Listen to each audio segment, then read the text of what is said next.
ಮುಖ್ಯಮಂತ್ರಿಗಳು ಏನು ಉಚ್ಚಾರವನ್ನ ಮಾಡಿದ್ರು 5 ವರ್ಷ ನಾನೇ ಸಿಎಂ ಅನ್ನುವಂಥದ್ದನ್ನ ಅದು ದೆಹಲಿಯಲ್ಲಿ ನಿಂತ್ಕೊಂಡು ಅದೇ ಮೆಸೇಜ್ ಅನ್ನು ಕೊಟ್ಟಿದ್ದಾರೆ. ಅದರ ಜೊತೆಗೆ ಒಂದು ಆಡ್ ಆನ್ ಮಾಡಿದ್ದಾರೆ. ಬಹಳ ಇಂಟ್ರೆಸ್ಟಿಂಗ್ ಆಗಿರುವಂತ ವಿಚಾರ. ನನಗೂ ಮತ್ತು ಡಿ ಕೆ ಶಿವಕುಮಾರ್ ಅವರಿಬ್ಬರು ಜೊತೆಯಾಗಿದ್ದೀವಿ, ಡಿ ಕೆ ಶಿವಕುಮಾರ್ ಅವರು ಎಲ್ಲೂ ಕೇಳಿಲ್ಲ ಅಂತ ಹೇಳ್ತಾ ಇದ್ದಾರೆ. ಬಹಳ ಇಂಟ್ರೆಸ್ಟಿಂಗ್ ಆಗಿರುವಂತ ವಿಚಾರ.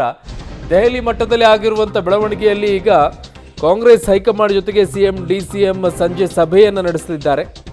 ರಾಹುಲ್ ಸಭೆಗೂ ಮುನ್ನ ಸಿಎಂ ಸಿದ್ದರಾಮಯ್ಯ ಸ್ಪಷ್ಟ ಸಂದೇಶವನ್ನು ಕಳುಹಿಸಿದ್ದಾರೆ. 5 ವರ್ಷವೂ ನಾನೇ ಸಿಎಂ ಅನ್ನುವಂಥದ್ದನ್ನ ಪುನರುಚ್ಚರಿಸಿದ್ದಾರೆ ಸಿದ್ದರಾಮಯ್ಯರು. ಆಂಗ್ಲ ಸಂದರ್ಶನದಲ್ಲಿ ನಾಯಕತ್ವ ಬದಲಾವಣೆಯನ್ನ ಸಿಎಂ ಅಲ್ಲಗಳೆದಿದ್ದಾರೆ. ನಾಯಕತ್ವ ಬದಲಾವಣೆಗೆ ಡಿಕೆಶಿ ಕೇಳಿಲ್ಲ. ನಾನು ಡಿಕೆ ಇಬ್ರು ಕೂಡ ಹೈಕಮಾಂಡ್ ಹೇಳಿದಂತೆ ಕೇಳಬೇಕು, ಕೇಳುತ್ತೇವೆ. ಮುಂದಿನ ಎಲೆಕ್ಷನ್ನಲ್ಲೂ ಕೂಡ ನಾನೇ ನೇತೃತ್ವವನ್ನು ವಹಿಸ್ತೀನಿ ಅಂತ ಹೇಳಿದ್ದಾರೆ. ಬಹಳ ಇಂಪಾರ್ಟೆಂಟ್. ಆಂಗ್ಲ ಸಂದರ್ಶನದಲ್ಲಿ ಸಿಎಂ ಸಿದ್ದರಾಮಯ್ಯನವರು ಕೊಟ್ಟಂತ ಈ ಹೇಳಿಕೆ ಬಹಳ ಬಹಳ ಬಹಳ ಚರ್ಚೆಗೆ ಎಡೆ ಮಾಡಿಕೊಡುತ್ತೆ. ಬಹಳ ದೊಡ್ಡ ಮೆಸೇಜ್ ಅನ್ನ ಕೂಡ ಡಿ ಕೆ ಶಿವಕುಮಾರ್ ಬಣದ ಗ್ಯಾಂಗ್ಗೆ ಕೊಡುತ್ತೆ. ನಾನೇ 5 ವರ್ಷ ಇರ್ತೀನಿ. ಡಿ ಕೆ ಶಿವಕುಮಾರ್ ಎಲ್ಲೂ ಕೇಳಿಲ್ಲ ನಾಯಕತ್ವದ ಬದಲಾವಣೆ ವಿಚಾರವನ್ನು. ಮುಂದಿನ ಎಲೆಕ್ಷನ್ನಲ್ಲೂ ಕೂಡ ನಾನೇ ನೇತೃತ್ವವನ್ನು ವಹಿಸ್ತೀನಿ ಅಂತ ಸಿದ್ದರಾಮಯ್ಯನವರು ಹೇಳಿರೋದು. ಈ 3 ಪ್ರಮುಖವಾಗಿರುವಂಥ ಅಂಶಗಳು. ಅದರ ಜೊತೆಗೆ ಯಾರೆಲ್ಲ ಪದೇ ಪದೇ ನಾಯಕತ್ವ ಬದಲಾವಣೆ ವಿಚಾರ ಮಾತನಾಡಬೇಕಾದ್ರೆ ಹೈಕಮಾಂಡ್ ಡಿಸೈಡ್ ಮಾಡುತ್ತೆ ಅಂತ ಹೇಳ್ತಾ ಇದ್ರು, ಅದಕ್ಕೂ ಒಂದು ಸ್ಪಷ್ಟ ಮೆಸೇಜ್ ಅನ್ನ ಕೊಟ್ಟಿದ್ದಾರೆ. ನಾನು ಡಿ ಕೆ ಇಬ್ಬರೂ ಕೂಡ ಹೈಕಮಾಂಡ್ ಹೇಳಿದಂತೆ ಕೇಳಬೇಕು, ಕೇಳುತ್ತೇವೆ ಅನ್ನುವಂಥ ಮೆಸೇಜ್ ಅನ್ನ ಕೊಟ್ಟಿದ್ದಾರೆ. ಸೊ ಎರಡೂ ರೀತಿಯಲ್ಲೂ ಕೂಡ ಒಂದೇ ಕಲ್ಲಿಗೆ 3 ಹಕ್ಕಿ ಹೊಡೆಯುವಂಥ ಕೆಲಸವನ್ನ ಇಲ್ಲಿ ಸಿದ್ದರಾಮಯ್ಯನವರು ಮಾಡಿರೋದು. ಒಂದು ಹೈಕಮಾಂಡ್ಗೆ ಏನು ಮೆಸೇಜ್ ಕೊಡಬೇಕು ಅದನ್ನು ಕೊಟ್ಟಿದ್ದಾರೆ. ಡಿ ಕೆ ಶಿವಕುಮಾರ್ ಅವ್ರಿಗೆ ಏನು ಮೆಸೇಜ್ ಕೊಡಬೇಕು ಅದನ್ನು ಕೊಟ್ಟಿದ್ದಾರೆ. ಮುಂದಿನ ಚುನಾವಣೆ ವಿಚಾರದಲ್ಲಿ ಇವರು ಇರೋದಿಲ್ಲ, ನಾವೇ ಎಲ್ಲ ಅನ್ನುವಂಥವ್ರಿಗೂ ಕೂಡ ಒಂದು ಮೆಸೇಜನ್ನು ಕೊಟ್ಟಿದ್ದಾರೆ. ಸೊ ಹಾಗಾಗಿ ಒಂದೇ ಕಲ್ಲಿಗೆ 3 ಹಕ್ಕಿ ಹೊಡೆಯುವಂಥ ಕೆಲಸವನ್ನು ಸಿದ್ದರಾಮಯ್ಯನವರು ಮಾಡಿದ್ದಾರೆ. 5 ವರ್ಷ ಅವರೇ ಸಿ ಎಂ ಆಗಿರ್ತಾರೆ. ನಾಯಕತ್ವ ಬದಲಾವಣೆ ವಿಚಾರದಲ್ಲಿ 2.5 ವರ್ಷ ಏನು ಚರ್ಚೆ ಆಗಿದೆ, ಡಿ ಕೆ ಶಿವಕುಮಾರ್ ಅವರು ಕೇಳ್ತಾ ಇದ್ದಾರೆ ಅಂತ ಏನು ಹೇಳ್ತಾ ಇದ್ರು, ಅದಕ್ಕೆ ಡಿ ಕೆ ಶಿವಕುಮಾರ್ ಏನು ಕೇಳೇ ಇಲ್ಲ ನಾಯಕತ್ವ ಬದಲಾವಣೆ ಅನ್ನುವಂಥದ್ದನ್ನು ಸಿದ್ದರಾಮಯ್ಯನವರು ಹೇಳ್ತಾ ಇದ್ದಾರೆ. ಜೊತೆಗೆ ಹೈಕಮಾಂಡ್ ಏನು ಹೇಳುತ್ತೆ ಅದನ್ನು ನಾವು ಕೇಳ್ಕೊಂಡಿರಬೇಕು ಅನ್ನುವಂಥದ್ದನ್ನು ಹೇಳ್ತಾ ಇದ್ದಾರೆ. ಇವೆಲ್ಲವೂ ಕೂಡ ಈಗ ಬಹಳ ಬಹಳ ಚರ್ಚೆಗೆ ಎಡೆ ಮಾಡಿಕೊಡ್ತಾ ಇದೆ. ಜೊತೆಗೆ ಕರ್ಚೀಫ್ ಹಾಕಬೇಕು, ನಾವೊಂದು ಟವೆಲ್ ಹಾಕಬೇಕು, ನಾವೊಂದು ಶಾಲ್ ಹಾಕಬೇಕು ಅಂತ ಕಾಯ್ತಾ ಇದ್ದಂಥವ್ರಿಗೂ ಒಂದು ದೊಡ್ಡ ಮೆಸೇಜನ್ನು ಈಗ ಪಾಸ್ ಮಾಡಿದ್ದಾರೆ. ದೆಹಲಿಯಲ್ಲೇ ಕುಳಿತು ಸಿಎಂ ಸಿದ್ದರಾಮಯ್ಯ ಪೊಲಿಟಿಕಲ್ ಗೂಗ್ಲಿಯನ್ನು ಹಾಕಿರೋದು. ಡಿ ಕೆ ಶಿವಕುಮಾರ್ಗೆ ಒಳಶುಂಠಿಯೋ ಟಚ್ ಮಾಡಿ ನೋಡುವ ಆಟ. ಸಿಎಂ ಬದಲಾವಣೆ ಬಗ್ಗೆ ಡಿ ಕೆ ಕೇಳೇ ಇಲ್ಲ ಅಂತ ಸಿದ್ದರಾಮಯ್ಯನವರು ಹೇಳಿದ್ದಾರೆ. ಎಲ್ಲವೂ ಹೈಕಮಾಂಡ್ ಹೇಳಿದಂತೆ, ಹೈಕಮಾಂಡ್ ನಿರ್ಧಾರಕ್ಕೆ ಬದ್ಧ. ಸೊ ಗೇಮ್ ಓಪನ್ ಮಾಡಿದ್ದಾರೆ. ದೆಹಲಿಯಲ್ಲೇ ಕುಳಿತು ಸಿಎಂ ಸಿದ್ದರಾಮಯ್ಯ ಪೊಲಿಟಿಕಲ್ ಗೂಗ್ಲಿಯನ್ನು ಹಾಕಿರೋದು. ಸೊ ಇಲ್ಲಿಯವರೆಗೂ ಕೂಡ ಚೆಂಡು ಆ ಕಡೆಗೆ ಬೀಳ್ತಾ ಇತ್ತು, ಚೆಂಡು ಈ ಕಡೆಗೆ ಬೀಳ್ತಾ ಇತ್ತು. ಈಗ ಆಟಗಾರರು ಮೈದಾನದಲ್ಲೇ ಇದ್ದಾರೆ, ಚೆಂಡು ಒಂದೇ ಕಾಣಿಸ್ತಾ ಇದೆ. ಈಗ ಒಂದೊಂದು ಚೆಂಡು ಆ ಕಡೆಗೆ ಬಿದ್ದಾಗ ಕಾಣಿಸ್ತಾ ಇರಲಿಲ್ಲ, ಈ ಕಡೆಗೆ ಬಿದ್ದಾಗ ಕಾಣಿಸ್ತಾ ಇರಲಿಲ್ಲ. ಈಗ ಆಟಗಾರರು ಅಖಾಡಕ್ಕೆ ಎಳೆದು ಬಿಟ್ಟಿದ್ದಾರೆ, ಚೆಂಡು ಅಲ್ಲೇ ಇದೆ. ಯಾರು ಓದಿತಾರೆ, ಯಾರು ಗೋಲ್ ಮಾಡ್ತಾರೆ ನೋಡಬೇಕು. ನನ್ನ ಸಹೋದ್ಯೋಗಿ ದೆಹಲಿ ಪ್ರತಿನಿಧಿ ಶಬೀರ್ ನನ್ನ ಸಂಪರ್ಕಕ್ಕೆ ಸಿಗ್ತಾ ಇದ್ದಾರೆ. ಶಬೀರ್, ಕರ್ನಾಟಕದಲ್ಲಿದ್ದಾಗ ಚೆಂಡು ಒಂದೊಂದು ಅಂಗಳದಲ್ಲಿ ಬೀಳ್ತಾ ಇದ್ದಿದ್ದು, ಬಟ್ ಈಗ ಎಲ್ಲರೂ ಕೂಡ ಒಂದು ಅಂಗಳದಲ್ಲಿದ್ದಾರೆ, ಚೆಂಡು ಮಾತ್ರ ಒಂದು ಕಡೆಗಿದೆ. ಗೋಲ್ ಹೊಡೆಯೋರು ಯಾರು ಅನ್ನೋದೇ ಈಗಿರುವಂಥ ಪ್ರಶ್ನೆ. ಏನಿದೆ ದೆಹಲಿಯ ವಲಯದಲ್ಲಿ ಗೋಲ್ ಹೊಡೆಯೋರು ಯಾರು ಅಂತ?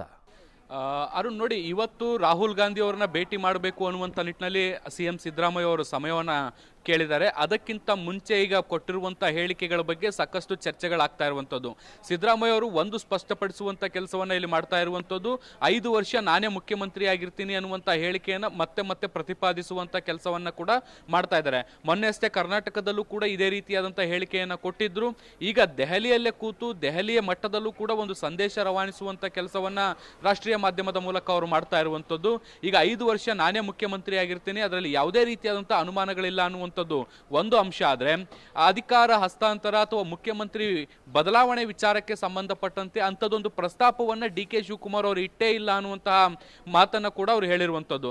ಸೊ ಹೈಕಮಾಂಡ್ ಯಾವುದೇ ನಿರ್ಧಾರ ತೆಗೆದುಕೊಂಡ್ರು ಕೂಡ ನಾನು ಬದ್ಧವಾಗಿರ್ತೀನಿ ಅನ್ನುವಂತಹ ಒಂದು ಮೆಸೇಜ್ ಅನ್ನ ಕೂಡ ಇಲ್ಲಿ ಪಾಸ್ ಮಾಡುವಂತ ಕೆಲಸವನ್ನ ಕೂಡ ಮಾಡ್ತಾ ಇದ್ದಾರೆ. ನೋಡಿ, ಇಲ್ಲಿ ಸ್ಪಷ್ಟವಾಗಿ ಮಾತಿನ ಒಳಸುಳಿಗಳನ್ನ ನಾವು ಅರ್ಥ ಮಾಡ್ಕೊಳ್ಳೋದಾದ್ರೆ, ಮುಖ್ಯಮಂತ್ರಿ ಬದಲಾವಣೆ ಇಲ್ಲ, ಡಿ ಕೆ ಶಿವಕುಮಾರ್ ಅವರು ಕೇಳಿಲ್ಲ ಅನ್ನುವಂಥದ್ದಾದ್ರೆ ಸಿದ್ದರಾಮಯ್ಯ ಅವರೇ 5 ವರ್ಷ ಮುಂದಿನ ಮುಖ್ಯಮಂತ್ರಿ ಅನ್ನುವಂಥದ್ದು ಸ್ಪಷ್ಟ. ಒಂದು. ಎರಡನೇದ್ದು, ಮುಖ್ಯವಾಗಿ ಹೈಕಮಾಂಡ್ ಹೇಳದಂತೆ ಅನ್ನುವಂಥ ನಿಟ್ಟಿನಲ್ಲಿ ಕೂಡ ಒಂದು ಪದ ಪ್ರಯೋಗವನ್ನು ಮಾಡುವಂಥದ್ದನ್ನು ಗಮನಿಸಿದ್ರೆ ಇದು ಕೂಡ ಒಂದು ರೀತಿ ಟಕ್ಕರ್ ಕೊಡುವ ರೀತಿಯಾದಂಥ ಹೇಳಿಕೆ. ಯಾಕೆ ಅಂದ್ರೆ ಡಿ ಕೆ ಶಿವಕುಮಾರ್ ಅವರ ಈ ಹಿಂದಿನ ಹೇಳಿಕೆಗಳನ್ನು ನಾವು ಗಮನಿಸಿದ್ರೆ, ಡಿ ಕೆ ಶಿವಕುಮಾರ್ ಅವರು ಪ್ರತಿ ಹಂತದಲ್ಲೂ ಕೂಡ ಮುಖ್ಯಮಂತ್ರಿ ಬದಲಾವಣೆ ವಿಚಾರ ಪ್ರಸ್ತಾಪ ಆದಾಗಲೆಲ್ಲ ಕೂಡ ಹೈಕಮಾಂಡ್ ನಿರ್ಧಾರವೇ ಅಂತಿಮ ಅನ್ನುವಂಥ ನಿಟ್ಟಿನಲ್ಲಿ ಅವರು ಕೂಡ ಹೇಳಿಕೆಗಳನ್ನು ಕೊಡ್ತಾ ಇದ್ರು. ಈಗ ಸಿದ್ದರಾಮಯ್ಯ ಅವರು 5 ವರ್ಷ ನಾನು ಮುಖ್ಯಮಂತ್ರಿ ಆಗಿರ್ತೀನಿ ಅಂತ ಹೇಳೋದ್ರ ಜೊತೆಗೆ ಹೈಕಮಾಂಡ್ ಮೇಲೂ ಕೂಡ ಅದರ ಭಾರವನ್ನು ವಹಿಸುವಂತ ಕೆಲಸವನ್ನ ಕೂಡ ಮಾಡ್ತಾ ಇದ್ದಾರೆ. ಸೊ ಅಲ್ಲಿಗೆ ಯಾವುದೇ ರೀತಿಯಾದಂಥ ಕಾಂಪಿಟೇಷನ್ ಇಲ್ಲ ಅನ್ನುವಂಥ ನಿಟ್ಟಿನಲ್ಲಿ ದೆಹಲಿ ಮಟ್ಟದಲ್ಲಿ ಒಂದು ಸಂದೇಶವನ್ನ ರವಾನಿಸುವಂತ ಕೆಲಸವನ್ನ ಮಾಡ್ತಿದ್ದಾರೆ. ಆದ್ರೆ ಇದು ಎಷ್ಟು ಯಶಸ್ವಿ ಆಗುತ್ತೆ ಅನ್ನುವಂಥದ್ದು ಕೂಡ ಕಾದ್ ನೋಡಬೇಕು. ಯಾಕೆಂದ್ರೆ ರಾಹುಲ್ ಗಾಂಧಿ ಅವರ ಭೇಟಿಯ ಸಂದರ್ಭದಲ್ಲಿ ಯಾವ ರೀತಿಯಾದಂತಹ ಬೆಳವಣಿಗೆಗಳಾಗಬಹುದು ಅನ್ನುವಂತ ಕುತೂಹಲಗಳು ಕೂಡ ಇದಾವೆ. ರಾಹುಲ್ ಗಾಂಧಿ ಅವರು ಈವರೆಗೂ ಕೂಡ ಭೇಟಿಗೆ ಸಮಯವನ್ನ ಕೊಟ್ಟಿಲ್ಲ. ಒಂದ್ ವೇಳೆ ಕೊಡ್ತಾರಾ ಇಲ್ವಾ ಅನ್ನುವಂಥದ್ದು ಕೂಡ ಇನ್ನೂವರೆಗೂ ಕೂಡ ಖಚಿತ ಆಗಿಲ್ಲ. ಒಂದ್ ವೇಳೆ ಭೇಟಿ ಆದ್ರೆ ಇದಕ್ಕೆ ಪೂರಕವಾದಂತಹ ಬೆಳವಣಿಗೆಗಳು ಏನಾದರೂ ಆಗುತ್ತಾ ಅನ್ನುವಂಥದ್ದು ಸ್ಪಷ್ಟವಾಗುತ್ತೆ.